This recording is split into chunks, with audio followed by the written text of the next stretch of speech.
comfort zone. Anyone got a comfort zone? You know what your comfort zone is? This is a sort of psychological state where you feel at ease because you're not being challenged. You know, that sort of feeling of, oh, I've done this before, this is easy. I know how to do this. We've all got a comfort zone. I go to a pizza restaurant very often. How about you? Does anybody else here have the same problem that I've got? My wife pointed this out recently. She said, I always choose the same pizza. She found that was slightly upsetting. Well, you're getting boring. You always choose the same pizza. I know.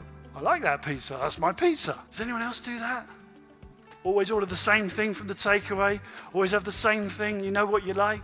That's your comfort zone. But when my wife said this, I did look at the menu actually. I had a look. There are over 100 different types of pizzas in this pizza restaurant. There's over 100 different types of pizzas. I've tried 3. Found one I like. That's my pizza. Now, unless I'm Jay Rayner or some sort of gastronomic genius, probability is there's a better pizza for me. But I found one that's good enough. That'll do. That's me. Comfort zone. We've all got a comfort zone, haven't we?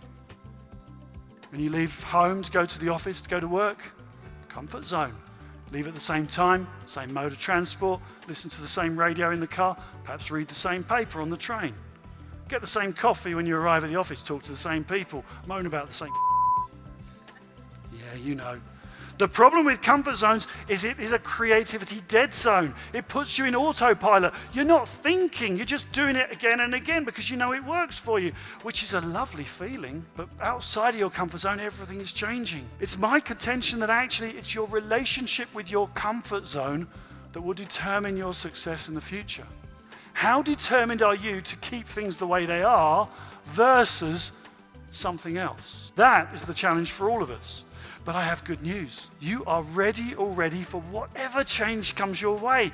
Can we talk about the pandemic? I think we can mention it. It was a tough time, wasn't it? We all had to work from home, or we had to figure things out. Everything changed. It was really tough. But you know what? In the blink of an eye, we went, many of us, from being told, no, you have to come to the office 5 days a week, you can't possibly work from home, to do not come into the office, you will die. You know, that was a dramatic change, wasn't it? Suddenly the boss gave us permission to work from home. And it wasn't perfect. It was messy, it was untidy. But we kind of got through it, didn't we? When the pandemic struck, we changed so much, so quickly, it was remarkable. In neighbouring village to mine, there was a barber. You remember, you couldn't get a haircut. It was terrible times. You couldn't get a haircut. It wasn't bad for you, Mark, obviously. You didn't notice, did you? No, but there's a barber would sell 30 minutes or an hour, if you're particularly hairy, on Zoom, and he would talk you through the process of doing a man's haircuts. How cool is that? A barber teaching people how to cut hair. Had to stay in business, had to make some money. What can I do? My wife obviously didn't need that. I just got the same buzz cut as everybody else in the garden in my pants. That was how it was. That was happy days, the pandemic. Yeah, there's a nod there.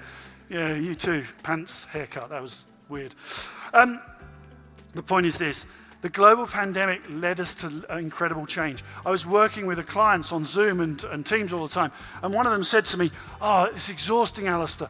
We are making more decisions each day than we used to make in a month. I simply replied, good, keep going. Tara Donnelly, the head of digital services at the NHS at the time, said, for the first time in my career, things are moving fast enough for me. That's how technology people think. Because they know it can be better, they're just frustrated. They can't change the system. They can't make it happen today. Don't wait for the crisis before you change again.